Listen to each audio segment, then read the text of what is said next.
En alta mar el agua es azul como los pétalos de la más hermosa centaura, y clara como el cristal más puro, pero es tan profunda, que sería inútil echar el ancla, pues jamás podría ésta alcanzar el fondo.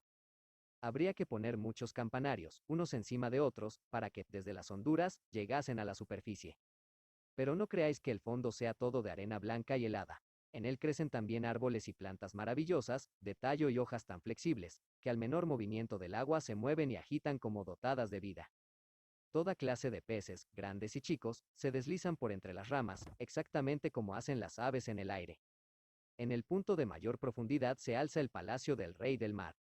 Las paredes son de coral, y las largas ventanas puntiagudas, del ámbar más transparente, y el tejado está hecho de conchas, que se abren y cierran según la corriente del agua. Cada una de estas conchas encierra perlas brillantísimas, la menor de las cuales honraría la corona de una reina. Hacía muchos años que el rey del mar era viudo. Su anciana madre cuidaba del gobierno de la casa. Era una mujer muy inteligente, pero muy pagada de su nobleza. Por eso llevaba 12 ostras en la cola, mientras que los demás nobles solo estaban autorizados a llevar 6. Por lo demás, era digna de todos los elogios, principalmente por lo bien que cuidaba de sus nietecitas, las princesas del mar. Estas eran 6, y todas bellísimas, aunque la más bella era la menor. Tenía la piel clara y delicada como un pétalo de rosa, y los ojos azules como el lago más profundo. Como todas sus hermanas, no tenía pies. Su cuerpo terminaba en cola de pez. Las princesas se pasaban el día jugando en las inmensas salas del palacio, en cuyas paredes crecían flores. Cuando se abrían los grandes ventanales de ámbar, los peces entraban nadando, como hacen en nuestras tierras las golondrinas cuando les abrimos las ventanas. Y los peces se acercaban a las princesas, comiendo de sus manos y dejándose acariciar. Frente al palacio había un gran jardín, con árboles de color rojo de fuego y azul oscuro. Sus frutos brillaban como oro, y las flores parecían llamas, por el constante movimiento de los pecíolos y las hojas. El suelo lo formaba arena finísima, azul como la llama del azufre. De arriba descendía un maravilloso resplandor azul. Más que estar en el fondo del mar, se tenía la impresión de estar en las capas altas de la atmósfera, con el cielo por encima y por debajo. Cuando no soplaba viento, se veía el sol. Parecía una flor purpúrea, cuyo cáliz irradiaba luz. Cada princesita tenía su propio trocito en el jardín, donde cavaba y plantaba lo que le venía en gana. Una había dado a su porción forma de ballena, otra había preferido que tuviese la de una sirenita. En cambio, la menor hizo la suya circular, como el sol, y todas sus flores eran rojas, como él. Era una chiquilla muy especial, callada y cavilosa, y mientras sus hermanas hacían gran fiesta con los objetos más raros procedentes de los barcos naufragados, ella solo jugaba con una estatua de mármol, además de las rojas flores semejantes al sol. La estatua representaba un niño hermosísimo, esculpido en un mármol muy blanco y nítido. Las olas la habían arrojado al fondo del océano. La princesa plantó junto a la estatua un sauce llorón color de rosa. El árbol creció espléndidamente, y sus ramas colgaban sobre el niño de mármol, proyectando en el arenoso fondo azul su sombra violeta, que se movía a compás de aquellas. Parecía como si las ramas y las raíces jugasen unas con otras y se biseison. Lo que más encantaba a la princesa era oír hablar del mundo de los hombres, de allá arriba. La abuela tenía que contarle todo cuanto sabía de barcos y ciudades, de hombres y animales. Se admiraba sobre todo de que en la tierra las flores tuvieran olor, pues las del fondo del mar no olían a nada, y la sorprendía también que los bosques fuesen verdes, y que los peces que se movían entre los árboles cantasen tan melodiosamente. Se refería a los pajarillos, que la abuela llamaba peces, para que las niñas pudieran entenderla, pues no habían visto nunca aves. Cuando cumpláis 15 años, dijo la abuela, se os dará permiso para salir de las aguas, sentaros a la luz de la luna en los arrecifes y ver los barcos que pasan. Entonces veréis también bosques y ciudades. Al año siguiente, la mayor de las hermanas cumplió los 15 años. Todas se llevaban un año de diferencia, por lo que la menor debía aguardar todavía 5, hasta poder salir del fondo del mar y ver cómo son las cosas en nuestro mundo. Pero la mayor prometió a las demás que al primer día les contaría lo que viera y lo que le hubiera parecido más hermoso, pues por más cosas que su abuela les contase siempre quedaban muchas que ellas estaban curiosas por saber. Ninguna, sin embargo, se mostraba tan impaciente como la menor, precisamente porque debía esperar aún tanto tiempo y porque era tan callada y retraída. Se pasaba muchas noches asomada a la ventana, dirigiendo la mirada a lo alto, contemplando, a través de las aguas azul oscuro, cómo los peces correteaban agitando las aletas y la cola. Alcanzaba también a ver la luna y las estrellas, que a través del agua parecían muy pálidas, aunque mucho mayores de como las vemos nosotros. Cuando una nube negra las tapaba, la princesa sabía que era una ballena que nadaba por encima de ella, o un barco con muchos hombres a bordo, los cuales jamás hubieran pensado en que allá abajo había una joven y encantadora sirena que extendía las blancas manos hacia la quilla del navío. Llegó, pues, el día en que la mayor de las princesas cumplió 15 años, y se remontó hacia la superficie del mar. A su regreso traía 1000 cosas que contar, pero lo más hermoso de todo, dijo, había sido el tiempo que había pasado bajo la luz de la luna, en un banco de arena, con el mar en calma, contemplando la cercana costa con una gran ciudad, donde las luces centelleaban como millares de estrellas, y oyendo la música, el ruido y los rumores de los carruajes y las personas. También le había gustado ver los campanarios y torres y escuchar el tañido de las campanas. Ah, con cuánta avidez la escuchaba su hermana menor. Cuando, ya anochecido, salió a la ventana a mirar a través de las aguas azules, no pensaba en otra cosa sino en la gran ciudad, con sus ruidos y su bullicio, y le parecía oír el son de las campanas, que llegaba hasta el fondo del mar. Al año siguiente, la segunda obtuvo permiso para subir a la superficie y nadar en todas direcciones. Emergió en el momento preciso en que el sol se ponía, y aquel espectáculo le pareció el más sublime de todos. De un extremo al otro, el sol era como de oro. Dijo, y las nubes, oh, las nubes, ¿quién sería capaz de describir su belleza? Habían pasado encima de ella, rojas y moradas, pero con mayor rapidez volaba aún, semejante a un largo velo blanco, una bandada de cisnes salvajes. Volaban en dirección al sol, pero el astro se ocultó, y en un momento desapareció el tinte rosado del mar y de las nubes. Al cabo de otro año tocóle el turno a la hermana tercera, la más audaz de todas, por eso remontó un río que desembocaba en el mar.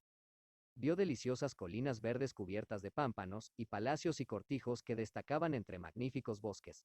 Oyó el canto de los pájaros, y el calor del sol era tan intenso, que la sirena tuvo que sumergirse varias veces para refrescarse el rostro ardiente. En una pequeña bahía se encontró con una multitud de chiquillos que corrían desnudos y chapoteaban en el agua.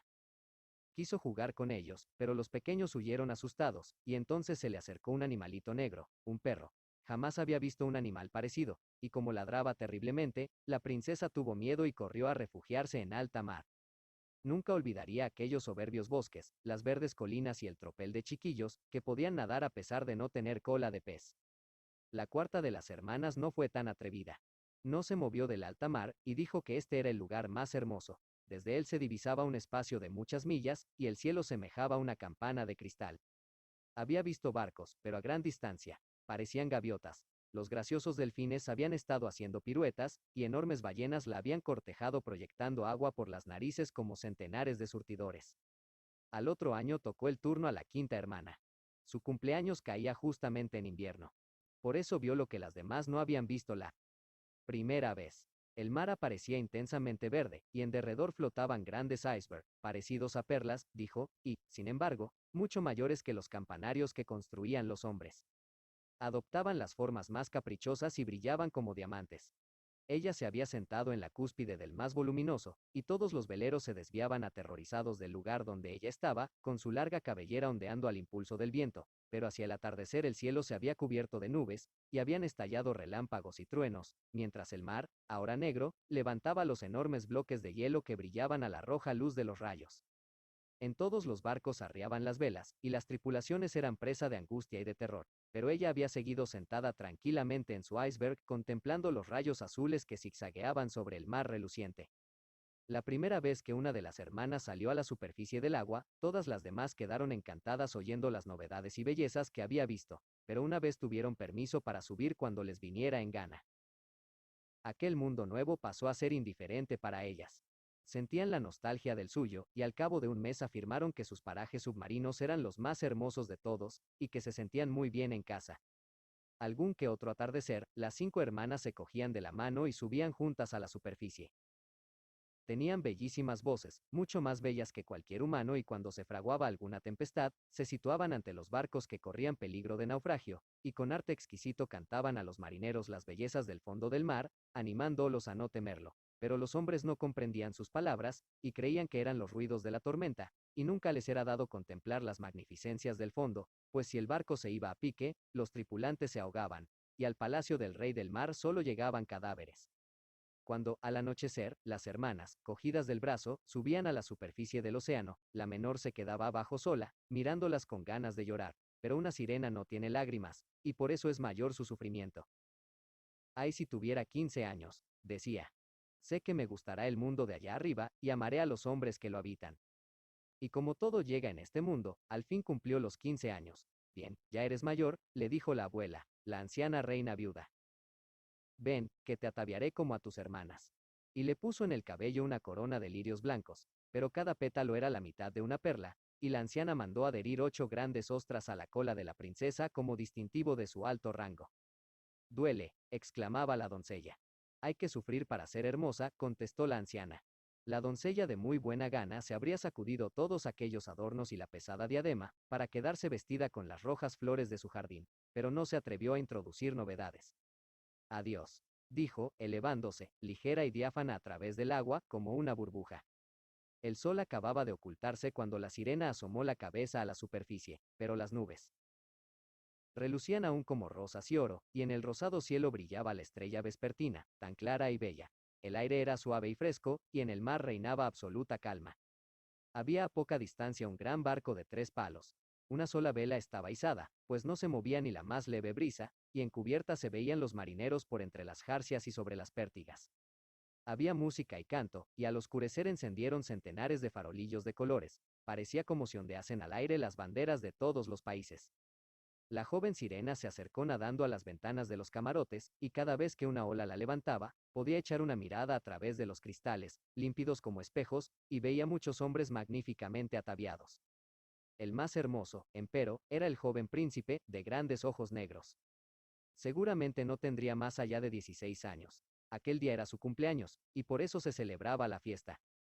Los marineros bailaban en cubierta, y cuando salió el príncipe se dispararon más de 100 cohetes, que brillaron en el aire, iluminándolo como la luz de día, por lo cual la sirena, asustada, se apresuró a sumergirse unos momentos. Cuando volvió a asomar a flor de agua, le pareció como si todas las estrellas del cielo cayesen sobre ella. Nunca había visto fuegos artificiales. Grandes soles zumbaban en derredor, magníficos peces de fuego surcaban el aire azul, reflejándose todo sobre el mar en calma. En el barco era tal la claridad, que podía distinguirse cada cuerda, y no digamos los hombres. ¡Ay, qué guapo era el joven príncipe! Estrechaba las manos a los marinos, sonriente, mientras la música sonaba en la noche. Pasaba el tiempo, y la pequeña sirena no podía apartar los ojos del navío ni del apuesto príncipe. Apagaron los faroles de colores, los cohetes dejaron de elevarse y cesaron también los cañonazos, pero en las profundidades del mar aumentaban los ruidos. Ella seguía meciéndose en la superficie, para echar una mirada en el interior de los camarotes a cada vaivén de las olas. Luego el barco aceleró su marcha, izaron todas las velas, una tras otra, y, a medida que el oleaje se intensificaba, el cielo se iba cubriendo de nubes. En la lejanía zigzagueaban ya los rayos. Se estaba preparando una tormenta horrible, y los marinos hubieron de arriar nuevamente las velas. El buque se balanceaba en el mar enfurecido, las olas se alzaban como enormes montañas negras que amenazaban estrellarse contra los mástiles, pero el barco seguía flotando como un cisne, hundiéndose en los abismos y levantándose hacia el cielo alternativamente, juguete de las aguas enfurecidas. A la joven sirena le parecía aquello un delicioso paseo, pero los marineros pensaban muy de otro modo. El barco crujía y crepitaba, las gruesas planchas se torcían a los embates del mar. El palo mayor se partió como si fuera una caña, y el barco empezó a tambalearse de un costado al otro, mientras el agua penetraba en él por varios puntos. Solo entonces comprendió la sirena el peligro que corrían aquellos hombres. Ella misma tenía que ir muy atenta para esquivar los maderos y restos flotantes. Unas veces la oscuridad era tan completa, que la sirena no podía distinguir nada en absoluto. Otras veces los relámpagos daban una luz vivísima, permitiéndole reconocer a los hombres del barco. Buscaba especialmente al príncipe y, al partirse el navío, lo vio hundirse en las profundidades del mar. Su primer sentimiento fue de alegría, pues ahora iba a tenerlo en sus dominios, pero luego recordó que los humanos no pueden vivir en el agua, y que el hermoso joven llegaría muerto al palacio de su padre. No, no era posible que muriese, por eso echó ella a nadar por entre los maderos y las planchas que flotaban esparcidas por la superficie, sin parar mientes en que podían aplastarla. Hundiéndose en el agua y elevándose nuevamente, llegó al fin al lugar donde se encontraba el príncipe, el cual se hallaba casi al cabo de sus fuerzas. Los brazos y piernas empezaban a entumecérsele, sus bellos ojos se cerraban, y habría sucumbido sin la llegada de la sirenita, la cual sostuvo su cabeza fuera del agua y se abandonó al impulso de las olas. Al amanecer, la tempestad se había calmado, pero del barco no se veía el menor resto. El sol se elevó, rojo y brillante, del seno del mar, y pareció como si las mejillas del príncipe recobrasen la vida, aunque sus ojos permanecían cerrados. La sirena estampó un beso en su hermosa y despejada frente y le apartó el cabello empapado. Entonces lo encontró parecido a la estatua de mármol de su jardincito. Volvió a besarlo, deseosa de que viviese. La tierra firme apareció ante ella. Altas montañas azules, en cuyas cimas resplandecía la blanca nieve, como cisnes allí posados. En la orilla se extendían soberbios bosques verdes, y en primer término había un edificio que no sabía lo que era, pero que podía ser una iglesia o un convento. En su jardín crecían naranjos y limoneros, y ante la puerta se alzaban grandes palmeras. El mar formaba una pequeña bahía, resguardada de los vientos, pero muy profunda, que se alargaba hasta unas rocas cubiertas de fina y blanca arena. A ella se dirigió con el bello príncipe y, depositándolo en la playa, tuvo buen cuidado de que la cabeza quedase bañada por la luz del sol. Las campanas se estaban doblando en el gran edificio blanco, y un grupo de muchachas salieron al jardín. Entonces la sirena se alejó nadando hasta detrás de unas altas rocas que sobresalían del agua, y cubriéndose la cabeza y el pecho de espuma del mar para que nadie pudiese ver su rostro, se puso a espiar quién se acercaría al pobre príncipe. Al poco rato llegó junto a él una de las jóvenes, que pareció asustarse grandemente, pero solo por un momento. Fue en busca de sus compañeras, y la sirena vio cómo el príncipe volvía a la vida y cómo sonreía a las muchachas que lo rodeaban. Solo a ella no le sonreía, pues ignoraba que lo había salvado. Sintióse muy afligida, y cuando lo vio entrar en el vasto edificio, se sumergió tristemente en el agua y regresó al palacio de su padre. Siempre había sido de temperamento taciturno y caviloso, pero desde aquel día lo fue más aún. Sus hermanas le preguntaron qué había visto en su primera salida, mas ella no les contó nada. Muchas veces a la hora del ocaso o del alba se remontó al lugar donde había dejado al príncipe. Vio cómo maduraban los frutos del jardín y cómo eran recogidos. Vio derretirse la nieve de las altas montañas, pero nunca al príncipe. Por eso cada vez volvía al palacio triste y afligida. Su único consuelo era sentarse en el jardín, enlazando con sus brazos la hermosa estatua de mármol, aquella estatua que se parecía al guapo doncel, pero dejó de cuidar sus flores, que empezaron a crecer salvajes, invadiendo los senderos y entrelazando sus largos tallos y hojas en las ramas de los árboles, hasta tapar la luz por completo. Por fin, incapaz de seguir guardando el secreto, lo comunicó a una de sus hermanas, y muy pronto lo supieron las demás, pero, aparte de ellas y unas pocas sirenas de su intimidad, nadie más se enteró de lo ocurrido. Una de las amigas pudo decirle quién era el príncipe, pues había presenciado también la fiesta del barco y sabía cuál era su patria y dónde se hallaba su palacio. Ven, hermanita, dijeron las demás princesas, y pasando cada una el brazo en torno a los hombros de la otra, subieron en larga hilera a la superficie del mar, en el punto donde sabían que se levantaba el palacio del príncipe. Estaba construido de una piedra brillante, de color amarillo claro, con grandes escaleras de mármol, una de las cuales bajaba hasta el mismo mar. Magníficas cúpulas doradas se elevaban por encima del tejado, y entre las columnas que rodeaban el edificio había estatuas de mármol que parecían tener vida. A través de los nítidos cristales de las altas ventanas podían contemplarse los hermosísimos salones adornados con preciosos tapices y cortinas de seda, y con grandes cuadros en las paredes, una delicia para los ojos. En el salón mayor, situado en el centro, murmuraba un grato surtidor, cuyos chorros subían a gran altura hacia la cúpula de cristales, a través de la cual la luz del sol llegaba al agua y a las hermosas plantas que crecían en la enorme pila. Desde que supo dónde residía el príncipe, se dirigía allí muchas tardes y muchas noches, acercándose a tierra mucho más de lo que hubiera osado cualquiera de sus hermanas. Incluso se atrevía a remontar el canal que corría por debajo de la soberbia terraza levantada sobre el agua. Se sentaba allí y se quedaba contemplando a su amado, el cual creía encontrarse solo bajo la clara luz de la luna. Varias noches lo vio navegando en su preciosa barca, con música y con banderas ondeantes.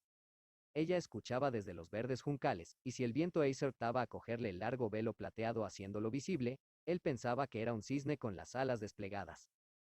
Muchas noches que los pescadores se hacían a la mar con antorchas encendidas, les oía encomiar los méritos del joven príncipe, y entonces se sentía contenta de haberle salvado la vida, cuando flotaba medio muerto, a merced de las olas, y recordaba cómo su cabeza había reposado en su seno, y con cuánto amor lo había besado ella. Pero él lo ignoraba, ni en sueños la conocía. Cada día iba sintiendo más afecto por los hombres, cada vez sentía mayores deseos de subir hasta ellos, hasta su mundo, que le parecía mucho más vasto que el propio. Podían volar en sus barcos por la superficie marina, escalar montañas más altas que las nubes. Poseían tierras cubiertas de bosques y campos que se extendían mucho más allá de donde alcanzaba la vista. Había muchas cosas que hubiera querido saber, pero sus hermanas no podían contestar a todas sus preguntas. Por eso acudió a la abuela, la cual conocía muy bien aquel mundo superior, que ella llamaba, con razón, los países sobre el mar. Suponiendo que los hombres no se ahoguen, preguntó la pequeña sirena, ¿viven eternamente? ¿No mueren como nosotras, los seres submarinos? Sí, dijo la abuela, ellos mueren también, y su vida es más breve todavía que la nuestra. Nosotras podemos alcanzar la edad de 300 años, pero cuando dejamos de existir nos convertimos en simple espuma, que flota sobre el agua, y ni siquiera nos queda una tumba entre nuestros seres queridos. No poseemos un alma inmortal, jamás renaceremos. Somos como la verde caña, una vez la han cortado, jamás reverdece. Los humanos, en cambio, tienen un alma, que vive eternamente, aun después que el cuerpo se ha transformado en tierra. Un alma que se eleva a través del aire diáfano hasta las rutilantes estrellas. Del mismo modo que nosotros emergemos del agua y vemos las tierras de los hombres, así también ascienden ellos a sublimes lugares desconocidos, que nosotros no veremos nunca. ¿Por qué no tenemos nosotras un alma inmortal? Preguntó, afligida, la pequeña sirena. Gustosa cambiaría yo mis centenares de años de vida por ser solo un día una persona humana y poder participar luego del mundo celestial. No pienses en eso, dijo la vieja. Nosotras somos mucho más dichosas y mejores que los humanos de allá arriba.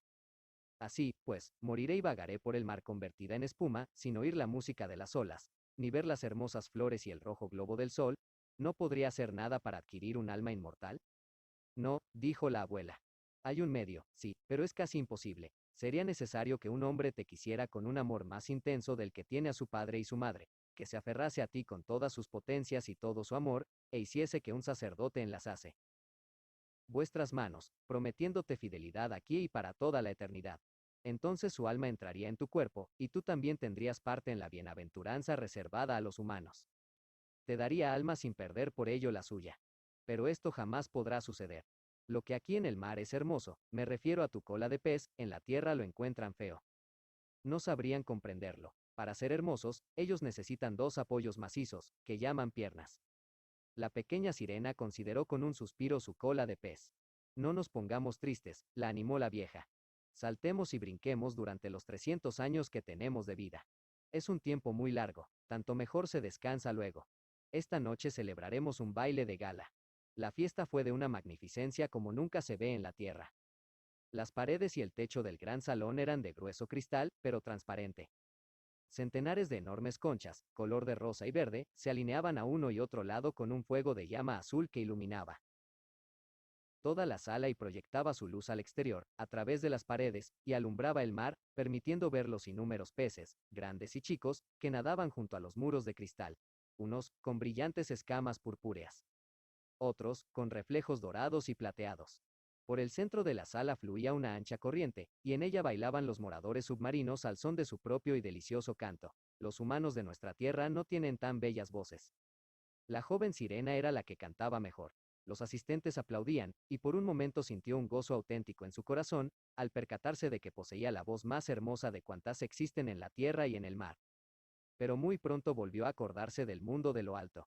No podía olvidar al apuesto príncipe, ni su pena por no tener como él un alma inmortal. Por eso salió disimuladamente del palacio paterno y, mientras en él todo eran cantos y regocijo, se estuvo sentada en su jardincito, presa de la melancolía. En estas oyó los sones de un cuerno que llegaban a través del agua, y pensó, de seguro que en estos momentos está surcando las olas. Aquel ser a quien quiero más que a mi padre y a mi madre, aquel que es dueño de todos mis pensamientos y en cuya mano quisiera yo depositar la dicha de toda mi vida. Lo intentaré todo para conquistarlo y adquirir un alma inmortal. Mientras mis hermanas bailan en el palacio, iré a la mansión de la bruja marina, a quien siempre tanto temí, pero tal vez ella me aconseje y me ayude. Y la sirenita se encaminó hacia el rugiente torbellino, tras el cual vivía la bruja. Nunca había seguido aquel camino, en el que no crecían flores ni algas. Un suelo arenoso, pelado y gris, se extendía hasta la fatídica corriente, donde el agua se revolvía con un estruendo semejante al de ruedas de molino, arrastrando al fondo todo lo que se ponía a su alcance. Para llegar a la mansión de la hechicera, nuestra sirena debía atravesar aquellos siniestros remolinos, y en un largo trecho no había más camino que un cenagal caliente y burbujeante, que la bruja llamaba su turbera. Detrás estaba su casa, en medio de un extraño bosque. Todos los árboles y arbustos eran pólipos, mitad animales, mitad plantas. Parecían serpientes de 100 cabezas salidas de la tierra. Las ramas eran largos brazos viscosos, con dedos parecidos a flexibles gusanos, y todos se movían desde la raíz hasta la punta. Rodeaban y aprisionaban todo lo que se ponía a su alcance, sin volver ya a soltarlo. La sirenita se detuvo aterrorizada. Su corazón latía de miedo y estuvo a punto de volverse, pero el pensar en el príncipe y en el alma humana le infundió nuevo valor. Atóse firmemente alrededor de la cabeza el largo cabello flotante para que los pólipos no pudiesen agarrarlo, dobló las manos sobre el pecho y se lanzó hacia adelante como solo saben hacerlo los peces, deslizándose por entre los horribles pólipos que extendían hacia ella sus flexibles brazos y manos. Vio cómo cada uno mantenía aferrado, con 100 diminutos apéndices semejantes a fuertes aros de hierro, lo que había logrado sujetar. Cadáveres humanos, muertos en el mar y hundidos en su fondo, salían a modo de blancos esqueletos de aquellos demoníacos brazos. Apresaban también remos, cajas y huesos de animales terrestres, pero lo más horrible era el cadáver de una sirena, que habían capturado y estrangulado. Llegó luego a un vasto pantano, donde se revolcaban enormes serpientes acuáticas, que exhibían sus repugnantes vientres de color blanco amarillento. En el centro del lugar se alzaba una casa, construida con huesos blanqueados de náufragos humanos. En ella moraba la bruja del mar, que a la sazón se entretenía dejando que un sapo comiese de su boca, de igual manera como los hombres dan azúcar a un lindo canario. A las gordas y horribles serpientes acuáticas las llamaba sus polluelos y las dejaba revolcarse sobre su pecho enorme y cenagoso. Ya sé lo que quieres, dijo la bruja. Cometes una estupidez, pero estoy dispuesta a satisfacer tus deseos, pues te harás desgraciada, mi bella princesa. Quieres librarte de la cola de pez, y en lugar de ella tener 2 piernas para andar como los humanos, para que el príncipe se enamore de ti, con su amor, puedas obtener un alma inmortal. Y la bruja soltó una carcajada, tan ruidosa y repelente, que los sapos y las culebras cayeron al suelo, en el que se pusieron a revolcarse. Llegas justo a tiempo, prosiguió la bruja, pues de haberlo hecho mañana a la hora de la salida del sol, deberías haber aguardado un año, antes de que yo pudiera ayudarte. Te prepararé un brebaje con el cual te dirigirás a tierra antes de que amanezca. Una vez allí, te sentarás en la orilla y lo tomarás, y enseguida te desaparecerá la cola, encogiéndose y transformándose en lo que los humanos llaman piernas, pero te va a doler, como si te rajasen con una cortante espada. Cuantos te vean dirán que eres la criatura humana más hermosa que han contemplado. Conservarás tu modo de andar oscilante. Ninguna bailarina será capaz de balancearse como tú, pero a cada paso que dé te parecerá que pisas un afilado cuchillo y que te estás desangrando. Si estás dispuesta a pasar por todo esto, te ayudaré. Sí, exclamó la joven sirena con voz palpitante, pensando en el príncipe y en el alma inmortal. Pero ten en cuenta, dijo la bruja, que una vez hayas adquirido figura humana, jamás podrás recuperarla de sirena. Jamás podrás volver por el camino del agua a tus hermanas y al palacio de tu padre. Y si no conquistas el amor del príncipe, de tal manera que por ti se olvide de su padre y de su madre, se aferre a ti con alma y cuerpo y haga que el sacerdote una vuestras manos, convirtiéndose en marido y mujer, no adquirirás un alma inmortal.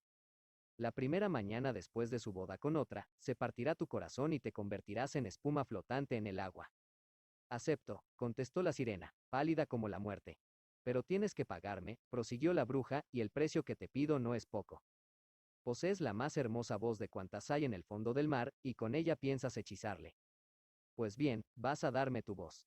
Por mi precioso brebaje quiero lo mejor que posees. Yo tengo que poner mi propia sangre, para que el filtro sea cortante como espada de doble filo. Pero si me quitas la voz, ¿qué me queda? Preguntó la sirena. Tu bella figura, respondió la bruja, tu paso cimbreante y tus expresivos ojos.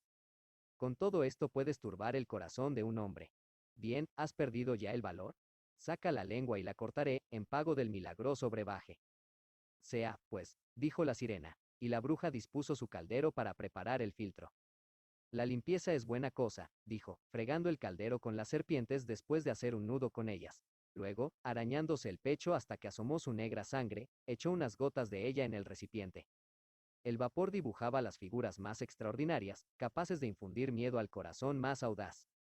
La bruja no cesaba de echar nuevos ingredientes al caldero, y cuando ya la mezcla estuvo en su punto de cocción, produjo un sonido semejante al de un cocodrilo que llora. Quedó al fin listo el brebaje, el cual tenía el aspecto de agua clarísima. Ahí lo tienes, dijo la bruja, y, entregándoselo a la sirena, le cortó la lengua, con lo que ésta quedó muda, incapaz de hablar y de cantar. Si los pólipos te apresan cuando atravieses de nuevo mi bosque, dijo la hechicera, arrójales unas gotas de este elixir y verás cómo sus brazos y dedos caen deshechos en 1000 pedazos. Pero no fue necesario acudir a aquel recurso, pues los pólipos se apartaron aterrorizados al ver el brillante brebaje que la sirena llevaba en la mano, y que relucía como si fuese una estrella. Así cruzó rápidamente el bosque, el pantano y el rugiente torbellino. Veía el palacio de su padre. En la gran sala de baile habían apagado las antorchas. Seguramente todo el mundo estaría durmiendo. Sin embargo, no se atrevió a llegar hasta él, pues era muda y quería marcharse de allí para siempre. Parecióle que el corazón le iba a reventar de pena. Entró quedamente en el jardín, cortó una flor de cada uno de los arriates de sus hermanas y, enviando al palacio 1000 besos con la punta de los dedos, se remontó a través de las aguas azules. El sol no había salido aún cuando llegó al palacio del príncipe y se aventuró por la magnífica escalera de mármol. La luna brillaba con una claridad maravillosa. La sirena ingirió el ardiente y acre filtro y sintió como si una espada de doble filo le atravesara todo el cuerpo. Cayó desmayada y quedó tendida en el suelo como muerta. Al salir el sol volvió en sí. El dolor era intensísimo, pero ante sí tenía al hermoso y joven príncipe, con los negros ojos clavados en ella. La sirena bajó los suyos y vio que su cola de pez había desaparecido, sustituida por dos preciosas y blanquísimas piernas, las más lindas que pueda tener una muchacha. Pero estaba completamente desnuda, por lo que se envolvió en su larga y abundante cabellera. Le preguntó el príncipe quién era y cómo había llegado hasta allí, y ella le miró dulce y tristemente con sus ojos azules, pues no podía hablar. Entonces la tomó él de la mano y la condujo al interior del palacio. Como ya le había advertido la bruja, a cada paso que daba era como si anduviera sobre agudos punzones y afilados cuchillos, pero lo soportó sin una queja. De la mano del príncipe subía ligera como una burbuja de aire, y tanto él como todos los presentes se maravillaban de su andar gracioso y cimbreante. Le dieron vestidos preciosos de seda y muselina. Era la más hermosa de palacio, pero era muda, no podía hablar ni cantar. Bellas esclavas vestidas de seda y oro se adelantaron a cantar ante el hijo del rey y sus augustos padres. Una de ellas cantó mejor que todas las demás, y fue recompensada con el aplauso y una sonrisa del príncipe. Entristecióse entonces la sirena, pues sabía que ella habría cantado más melodiosamente aún. Oh, pensó, si él supiera que por estar a su lado sacrifiqué mi voz para toda la eternidad. A continuación las esclavas bailaron primorosas danzas, al son de una música incomparable, y entonces la sirena, alzando los hermosos y blanquísimos brazos e incorporándose sobre las puntas de los pies, se puso a bailar con un arte y una belleza jamás vistos. Cada movimiento destacaba más su hermosura, y sus ojos hablaban al corazón más elocuentemente que el canto de las esclavas. Todos quedaron maravillados, especialmente el príncipe, que la llamó su pequeña expósita, y ella siguió bailando, a pesar de que cada vez que su pie tocaba el suelo creía pisar un agudísimo cuchillo. Dijo el príncipe que quería tenerla siempre a su lado, y la autorizó a dormir delante de la puerta de su habitación, sobre almohadones de terciopelo. Mandó que le hicieran un traje de amazona para que pudiese acompañarlo a caballo. Y así cabalgaron por los fragantes bosques, cuyas verdes ramas acariciaban sus hombros, mientras los pajarillos cantaban entre las tiernas hojas.